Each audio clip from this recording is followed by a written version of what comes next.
emergencias y no se les atiende, es que los niños tienen que sentarse en bloques para estudiar, y estoy seguro que las escuelas siguen teniendo las mismas goteras que les vimos el año anterior y las que hemos visto por muchos años.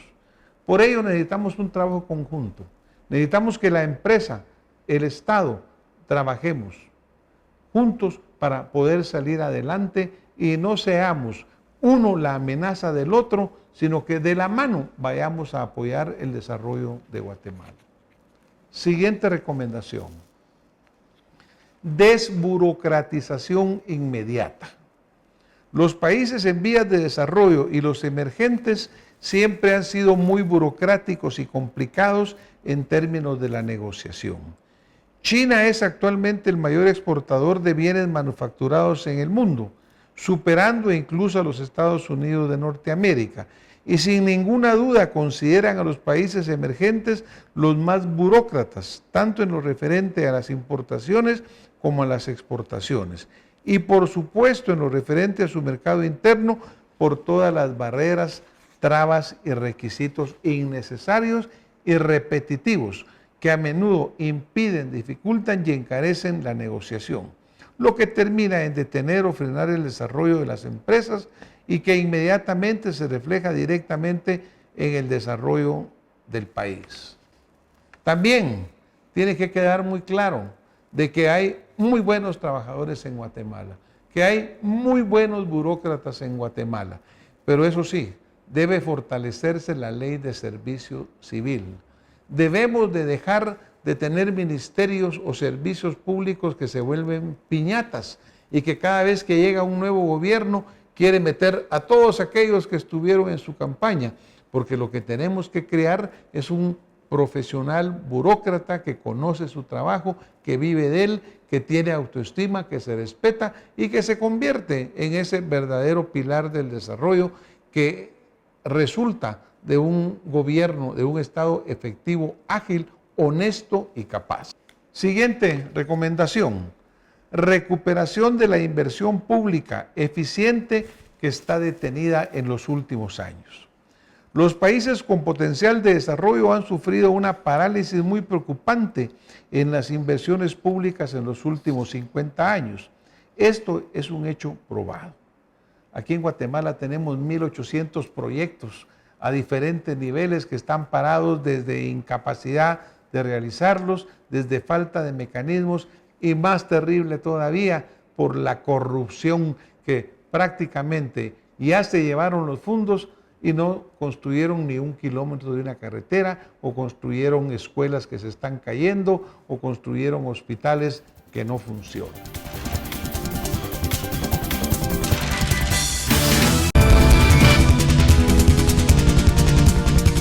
Aquí en Guatemala tenemos 1.800 proyectos a diferentes niveles que están parados desde incapacidad de realizarlos, desde falta de mecanismos y más terrible todavía por la corrupción, que prácticamente ya se llevaron los fondos y no construyeron ni un kilómetro de una carretera, o construyeron escuelas que se están cayendo, o construyeron hospitales que no funcionan.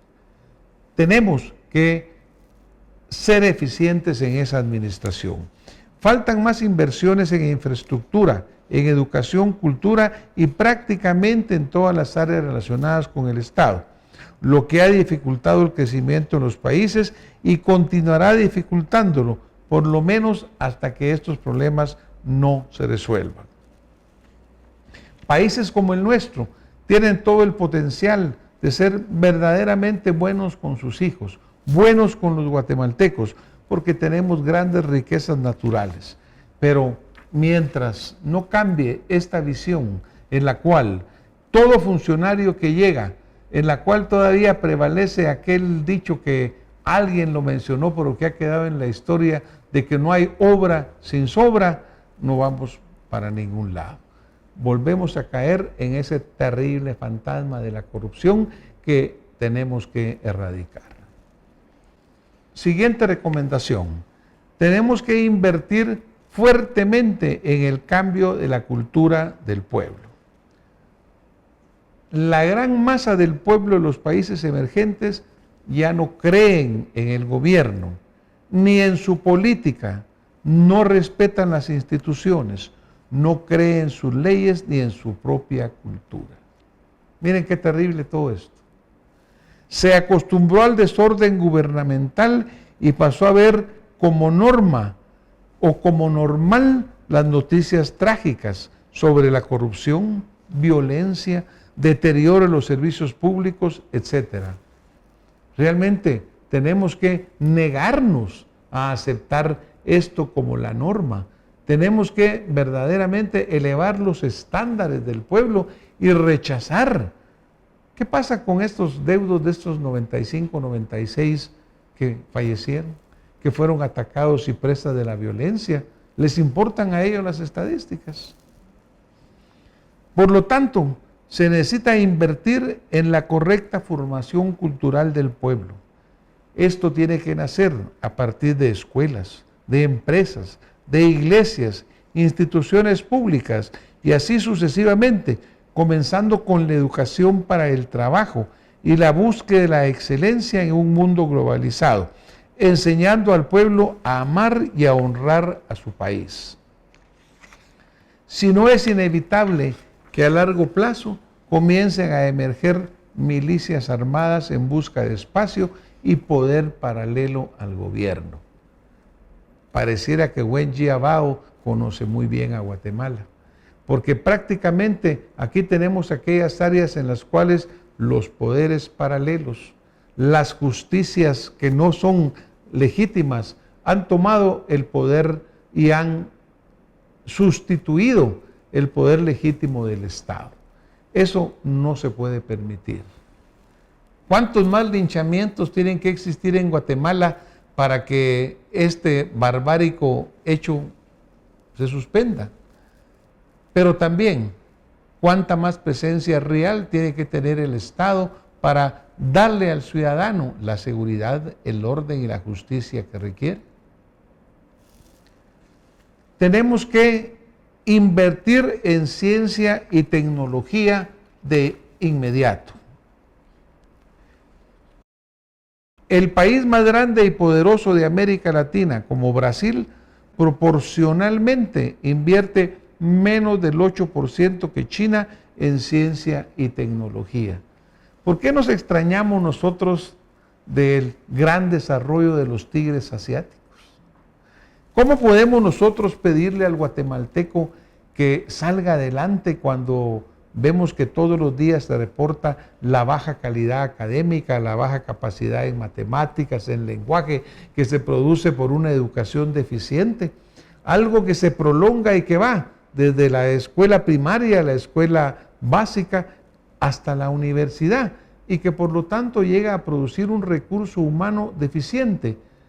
Pero no deficiente porque quiere, deficiente porque el Estado falla en su misión de verdaderamente velar por la excelencia, de proporcionar el recurso necesario para que estos niños tengan lugares dignos donde estudiar, para que las empresas tengan la capacidad de recibir a estos jóvenes que se están graduando con la ilusión y la esperanza de salir adelante. Esto comenzó a ser una preocupación en ese país, Brasil, durante los 5 años últimos, cuando Brasil comenzó a crecer y a mostrarse al mundo como un país emergente. Y esta preocupación o necesidad crecerá mucho más a partir de ahora, ya que no tiene la calidad requerida en el área de ingeniería, no tiene calidad médica, tecnología de calidad, no cuenta con profesionales con una formación para competir con los países desarrollados que van 20 años adelante de ellos. Si van 20 años adelante de Brasil, ¿cuántos irán adelante de nuestra querida Guatemala? Ese es el punto que nosotros tenemos que verdaderamente tener claro y visualizar. Luego, una parte bien importante. Era el primero en la lista de Wen Jiabao. Yo la puse de último en la mía, no porque sea menos importante, pero porque quería recalcar la parte de los políticos corruptos. Y es la reducción de la edad laboral y penal a los 16 años. Nuestros países son uno de los pocos que todavía tienen una cultura de tratar a los adolescentes de 15 a 18 años como niños, que no se hacen responsables de sus actos y les prohíben ofrecer su mano de obra. Esto es un error fatal para la sociedad, ya que después de todo están envejeciendo y necesitan más que nunca la mano de obra renovada.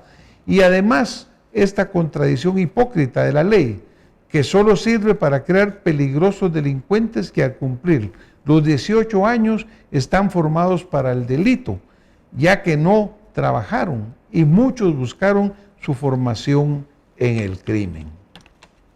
También otra recomendación, que es la pena de muerte para crímenes atroces probados.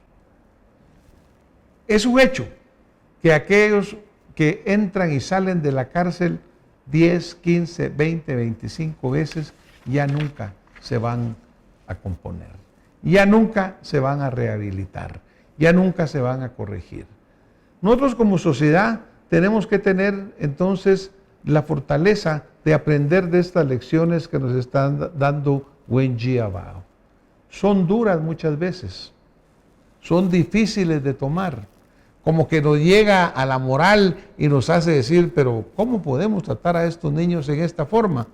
Pero recuérdese usted, estos niños son los sicarios que están asesinando a los pilotos de los buses, que dejan a las familias en una gran tristeza y sumidas en dolor, que paralizan prácticamente a la población que va a trabajar, que atacan a guatemaltecos que salen honestamente a trabajar.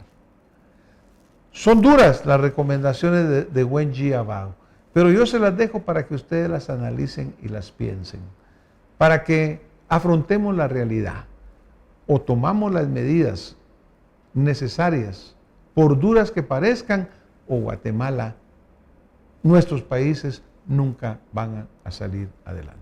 Muchas gracias. Nos vemos la próxima semana con más.